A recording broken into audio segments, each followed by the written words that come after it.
శివకామేశ్వరి గారు నమస్కారం అండి. నమస్కారం శ్రీలక్ష్మి గారు. శివకామేశ్వరి గారు, మనము లలిత రహస్య సహస్రనామాల గురించి వివరించుకుంటున్నాం. అమ్మ గురించి ఇంకా తెలుసుకోవాలంటే ఏ విధంగా, ఏ రూపంగా మీరు అమ్మవారి గురించి వివరించగలరు? తప్పకుండా తెలియజేస్తానండి. తెలుగు క్యాపిటల్ భక్తి టీవీ వీక్షిస్తున్న ప్రేక్షకులందరికీ కూడా నా ఆశీస్సులు. శ్రీమాత్రే నమః, శ్రీ గురుభ్యో నమః. జగన్మాత యొక్క రూపాలు చాలా ఉన్నాయి, అనేకం. ఇప్పుడు లలిత సహస్రనామంలో మనం చెప్పుకుంటూ ఉంటాం, అబ్రహ్మకీట జనని వర్ణాశ్రమ విదాయిని చరాచర జగన్నాథ చక్రరాజ నికేతన, ఇలా చెప్పుకుంటూ వెళ్తే చాలా నామాలు ఉన్నాయి. ప్రత్యేకంగా కలికాలంలో ఆ అమ్మ యొక్క శీఘ్రంగా మనకి వరాలు కావాలంటే పూజించే రూపము ఏంటి అంటే కలౌ చండీ వినాయకౌ. కలౌ చండీ వినాయకౌ. వినాయకుడిని చండీమాతని పట్టుకుంటే కలియుగంలో కాని పనులంటూ ఉండవు. అందుకే చండీ హోమం అంటే అంత మహిమాన్వితమైన హోమం. ఏ కోరికైనా నెరవేర్చేటటువంటి హోమం చండీ హోమం. అవునండి, ఎక్కడ చూసినా పుణ్యక్షేత్రాల్లో చండీ హోమం కంపల్సరీ చేస్తూ. ఇక్కడ ఏంటి చండీ అంటే చాలామంది ఏదో ఉగ్రరూపం అనుకుంటారు. కాదండి, మహాకాళి, మహాలక్ష్మి, మహాసరస్వతి యొక్క ఆ ముగ్గురు కలిసిన దేవతే చండీ.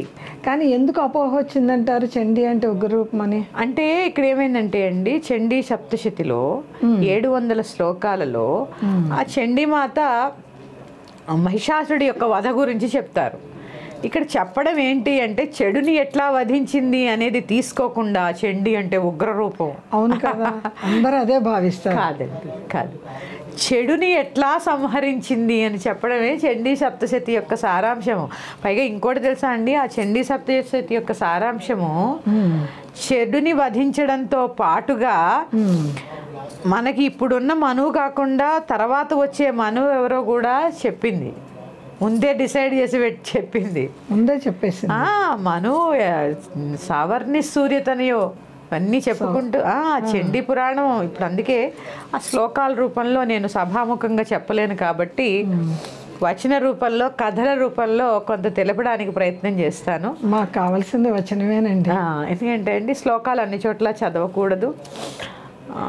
గురువు ద్వారా తెలుసుకుంటే తప్ప కొన్ని చదవకూడదు. విన్నా మాకు అర్థం కావాలి కదా. చండీ సప్తశతి నేర్చుకున్నారు అంటే నేను మళ్ళీ చెప్తున్నానండి, అది మీ యొక్క అనుగ్రహం కాదు, ఆవిడ యొక్క అనుగ్రహం ఉంటే మీరు నేర్చుకోగలుగుతారు. అది నేర్చుకున్నది సార్థకత చేసుకోండి. ఏమవుతుందో తెలుసా అండి, వస్తారు, నేర్చుకుంటారు, పక్కకు పడేస్తారు. 700 శ్లోకాలు కష్టపడి నేర్చుకుని అమ్మ పారాయణలు అంటే పక్క వాళ్ళ కోసం కాదు, మన కోసము, అమ్మవారి అనుగ్రహం కోసము. ఏ కోరిక కావాలి అన్నా గురువు ద్వారా ఈ సప్తశతి పారాయణ నేర్చుకుని ఏ కోరికైనా తీరుతుందండి. అందుకే ఇప్పుడు కలౌ చండీ వినాయక ఇద్దరు చాలు కలియుగానికి. అందుకే శ్లోకాల రూపంలో కాకుండా అసలు ఈ చండీ అంటే ఎవరు, ముందు చాలా మందికి అపోహ ఉంది కదా. చండీ ముందు ఒక శ్లోకంతో మొదలు పెడదాము. యా చండీ మధుకైటభాదిదలని యా మహిషోన్మూలిని యా ధూమ్రేక్షణ చండముండమధని యా రక్త బీజాశిని శక్తి శుంభ నిశుంభ దైత్యదలని యా సిద్ధిదాత్రీ పరా సా దేవీ నవకోటిమూర్తి సహిత మాం పాతు విశ్వేశ్వరి. ఒక్కొక్క యుగంలో ఒక్కొక్క నామంతో పిలువబడితే అమ్మ ఈ కలియుగంలో చండీ అనే నామంతో పిలువబడుతోంది. కలియుగంలో చండీ కలియుగా ఇప్పుడు అదే తన కలౌ చండీ వినాయకౌ. ఇక్కడ చూసుకుంటే యాదేవి సర్వభూతేషు మాతృరూపేణ సంస్థిత. అమ్మ ఏ రూపంలోనే అన్నా అమ్మే మాతృరూపమే. అమ్మకి ఏదో చిన్న చెడ్డ పని చేసామండి, కోపం వస్తే అమ్మ అవ్వకుండా పోతుందా? కోపం రావాలి, అయితేనే వస్తుంది. మరి వచ్చినప్పుడు ఈ చండీ అనగానే ఎందుకు భయపడుతున్నారు? దీన్ని మనం ఎంతవరకు, ఎంత సాత్వికంగా, ఎంత కోపంగా ఉన్నవాడికి ఇంకా నువ్వు కోపం తెప్పించకూడదు కదా. అవును కదా. ఆవిడని చల్లబరిచి నీకు కావాల్సింది పొందడమే నేను చెప్పే ఈ చండీ సప్తశతి యొక్క సారాంశము. యాదేవి సర్వభూతేషు మాతృరూపేణ సంస్థిత నమస్తశ్చై నమస్తశ్చై నమస్తశ్చై నమో నమః. అంటే సృష్టి స్థితి లయకారిణి పరాశక్తి. అవునా? అవునండి. మళ్ళీ ఈ సృష్టి స్థితి లయములన్నీ కూడా 3 గుణాలతో చేయబడ్డాయి. సత్వ రజస్తమో గుణములు, సృష్టి స్థితి లయములు, అందుకే త్రిపుర సుందరి. త్రిపుర సుందరి ఇది చేసినప్పుడు ఈ పరాశక్తి యొక్క అంశ ఒక్కొక్క గుణములో ఒక్కొక్క దేవతగా మనకి చూపించబడుతుంది. మహాకాళి, మహాలక్ష్మి, మహాసరస్వతి. తామసిక రూపంలో మహాకాళిగా, తామసం. రజోగుణంలో మహాలక్ష్మిగా, మహాలక్ష్మి. సాత్విక గుణంలో మహాసరస్వతిగా. మహాసరస్వతి సాత్విక గుణం. ఈ 3 గుణములు కలిపినదే చండి. ఆవిడే త్రిపుర సుందరి, ఆవిడే చండి. ఆమె త్రిపుర సుందరి. లలిత, చండి, దుర్గా అందరూ ఒకటే. ఎందుకు అమ్మ ఉంది? చండిగా ఎందుకుంది? తప్పులు దిద్దుతానికి. దుష్ట శిక్షణార్థం, శిక్ష రక్షణార్థం. దుష్ట శిక్షణార్థం, శిష్ట రక్షణార్థం. ఆ దుష్టుల్ని సంహరించడానికే చండి రూపంలో ఉద్భవించింది. తప్పుల్ని దిద్దుతానికి. ఆ చండి నుంచే చాముండి వచ్చింది. ఇవన్నీ చెప్పుకున్నానులేండి ముందు.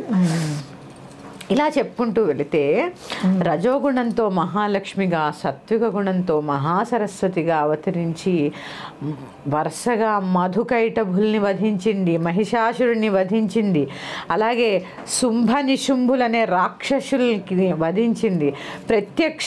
ప్రత్యక్షమై సురధుడు, సమాధి అనే ఇద్దరికి, ఒకరికి మోక్షాన్ని, మనువుని, అంటే మనకి మనువు ఎవరు అంటే చండి సప్తశతిలో రాబోయే కాలానికి మనువు ఎవరో తెలుస్తుంది సప్తశతి చదివితే. రాబోయే కాలానికి కూడా ఇక్కడ మనం ఏం సంకల్పం చెప్పుకుంటాం. మమ ఉపాత్త సమస్త దురతిక్షే ద్వారా శుభే శోభనే ముహూర్తే ఆద్య బ్రహ్మణ ద్వితీయ పరార్థే శ్వేత వరాహ కల్పే. మనువెవరు? వైవస్వతుడు అనే మనుధర్మంలో ఉన్నాం. ఆ మన్వంతరంలో ఉన్నాం. సావర్ణి సూర్యతనయో అనే మన్వంతరం గురించి ఇక్కడ చెప్పింది సప్తశతిలో. అంటే వాళ్ళకి ఆ వరం ఇచ్చింది. ఇది ఎప్పుడో జరిగింది. వైవస్వంత మన్వంతరం ఎప్పుడో జరిగిపోయింది. ఇవి ఎవరికి? సురధుడు, సమాధి అనే ఒక రాజుకి, ఒక వైశ్యుడికి వరం ఇచ్చింది. ఒకరికి మోక్షాన్ని ప్రసాదించింది. ఒకరికి ఏమో నువ్వు మనవే అవుతావు పోరా అంది. అద్భుతం. అంటే దేవి మాహత్యం అంటారు. అందుకే దాన్ని తెలుసా అండి? దేవి మాహత్యం అంటారు. ఈ చండీ పురాణాన్నే దేవీ మాహత్యము అని కూడా చెప్పబడుతుంది. నిజంగా ఈ వేళండి ఆ యొక్క ప్రస్తావన రావడము ఏదో మనం కాదండి, ఆవిడ సంకల్పం ఉండబట్టి. ఎందుకంటే నేను ఇక్కడికి వచ్చే వరకు, దారిలోకి వచ్చే వరకు కూడా నేనేమీ అనుకోలే. ఎందుకో జపం చేసుకుంటూ కూర్చున్నాను వెనకాల. సప్తశతి చెప్తే, అంటే సప్తశతి కూడా అనుకోలేదు, చండీ పురాణం చెప్తే బాగుంటుందేమో అని మనసులో ఆవిడ అనిపించింది నా చేత. పలికిచ్చింది. ఎందుకు అంటే కలియుగంలో కావాల్సింది కలౌ చండీ వినాయకౌ. ఇప్పుడు కలికాలం కదండి, మనకు కావాల్సింది. చాలా శ్రద్ధగా ఎందుకంటే ఇందులో ఇంకా గొప్పతనం ఉందండి. చండీ పారాయణ అంటేనే ప్రథమ చరిత్ర, మధ్యమ చరిత్ర, ఉత్తమ చరిత్ర. మూడు చరిత్రలు. మహాకాళి, మహాలక్ష్మి, మహాసరస్వతి. ఆహా, ముగ్గురు వస్తున్నారు. ఈ మహాకాళి అధ్యాయం ఒక్కటే ఉంటుంది తెలుసా అండి?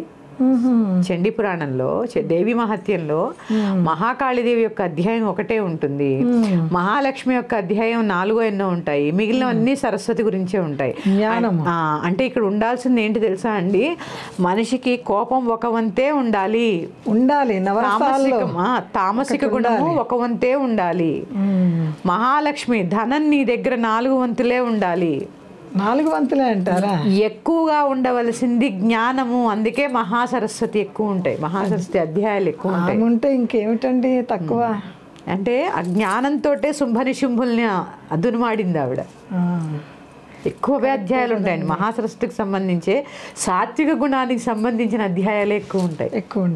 ఉండవలసింది అది. తామసిక గుణం కొంచెం, రజోగుణం, మహాలక్ష్మి ధనం అనుకోండి, ఆస్తి అనుకోండి, ఇంకొంచెం ఉండాలి. కోపానికన్నా మించి ఉండాలి. కానీ కోపం మాత్రం ఒక అధ్యాయమే, చాలా కించితే ఉండాలి.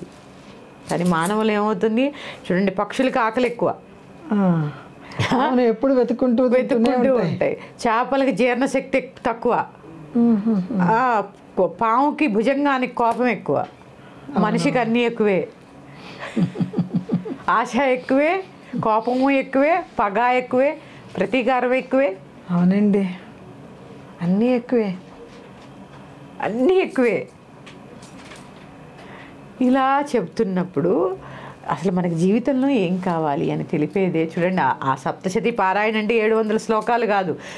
మళ్ళీ చెప్తున్నానమ్మా ప్రేక్షకులకి, నీ జీవితంలో కోపం 1%, ధనం ఇంకొంచెం ఒక 4-5%, మిగిలినంతా కూడా జ్ఞానము. జ్ఞానం ఎంత ఎక్కువ ఉంటే ఇవన్నీ కూడా నువ్వు అంత బాగా దాచుకుని అంత బాగా సమృద్ధిగా తక్కువ కోపంతో మిత భాషణతో మనల్ని మనం కంట్రోల్ చేయగలుగుతాం. ఇది చెప్పడమే ఈ కలియుగానికి కావాల్సిందే ఇది. కాబట్టి కలౌ చండీ వినాయకౌ, మనల్ని మనం సరిదిద్దుకుంటేనే చాలు. ప్రతి ఒక్క మనిషి అలా చేస్తే అది ఇంటికి, దేశానికి, అన్నిటికీ మంచిది. మళ్ళీ తెలుసుకో, ఇంకొక అంశంతో మళ్ళీ మీ ముందుకు వస్తాను. శ్రీమాత్రే నమః. స్వస్తి.